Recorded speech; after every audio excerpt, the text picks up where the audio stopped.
So kung naghahanap ka ng isang running shoes na komportable, pwedeng-pwede sa malalapad na paa, pwede rin sa mabibigat na runners, baka ito na yung sapatos na yon.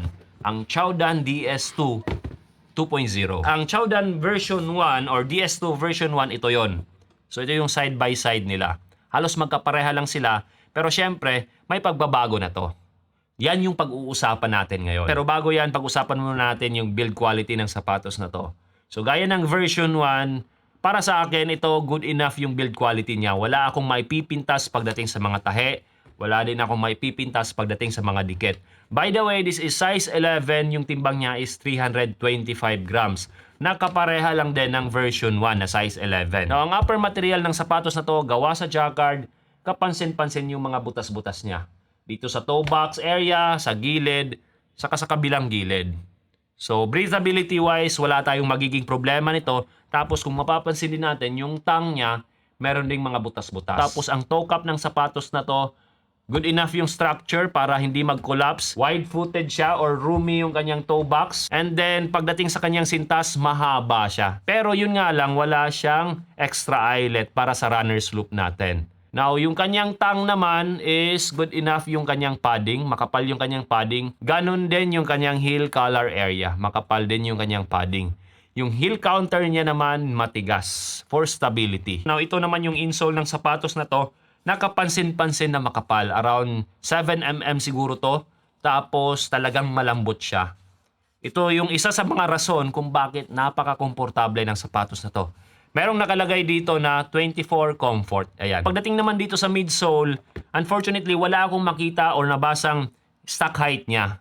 So I would assume na halos magkapareha lang sila ng stock height ng version 1 ng DS2. So yung version 1 kasi is around 36mm dito sa likod, tapos 26mm dito sa harapan. Hindi kasali yung insole doon. Kasi kung isasali mo yung insole, aabot siya ng 43mm sa likod, tapos 33mm sa harapan. Now, as far as I know, yung heel to toe drop ng sapatos na to, binaba nila. Kasi yung dati is 10mm.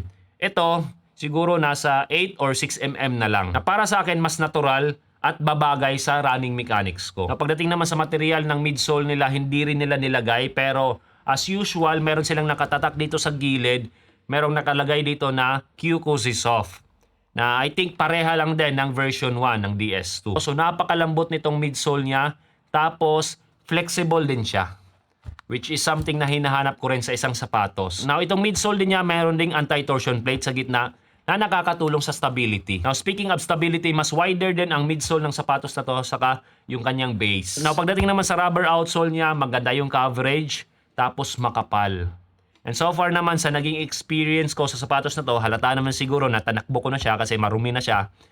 Makapit naman siya. Although hindi ito kapareha ng mga performance-oriented running shoes ng Chowdan. Pero so far, yun nga, makapal naman siya. So I am optimistic na talagang magtatagal siya. So, pagdating naman sa actual experience ko ng sapatos na to, so far yung pinakaunang napansin ko talaga dito is yung underfoot feel niya na napakalambot ng sapatos na to.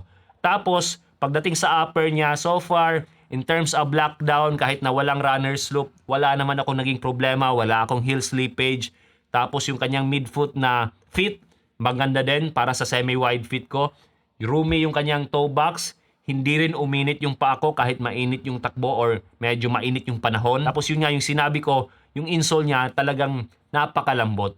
Ramdam ko yung lambot niya, yung underfoot feel niya na talagang komportable.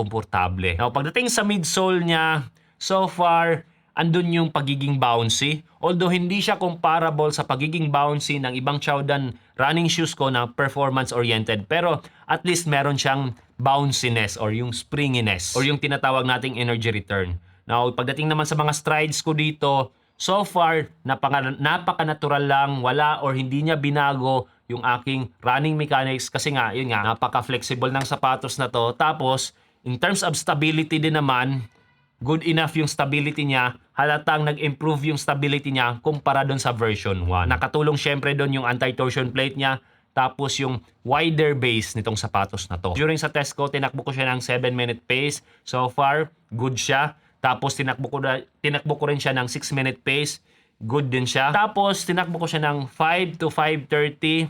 So far, nasasabayan pa rin naman niya ako dun sa pace na yon. Pero pagdating sa pace na yon, ramdam ko na hindi na siya ganun ka-optimal. Kasi given na medyo mabigat itong sapatos na to. Although, pwede pa rin naman siya. Hindi lang siguro sa malayo ang distansya na ganun yung pace mo. Now, in terms of outsole performance, makapit naman siya sa uphill, sa downhill, tapos sa mga medyo mabuhangin na lugar, may mga damo-damo, wala akong naging problema. And yun nga, kung makikita naman natin sa around 5 kilometers na tinakbo ko dito, wala pa siyang sign of usage or itong rubber outsole niya hindi man lang or wala akong nakikitang pudpod. So para sa akin, I think magtatagal itong outsole niya. By the way, bago ko nga pala makalimutan, yung peak gravity value nito or yung G value ng sapatos na to, yung midsole niya is around 7. Na ang ibig sabihin, the lower the number, mas maganda yung shock absorption niya. So ito yung tipo ng sapatos na talagang maganda para sa recovery run o kung ayaw mong sumakit yung mga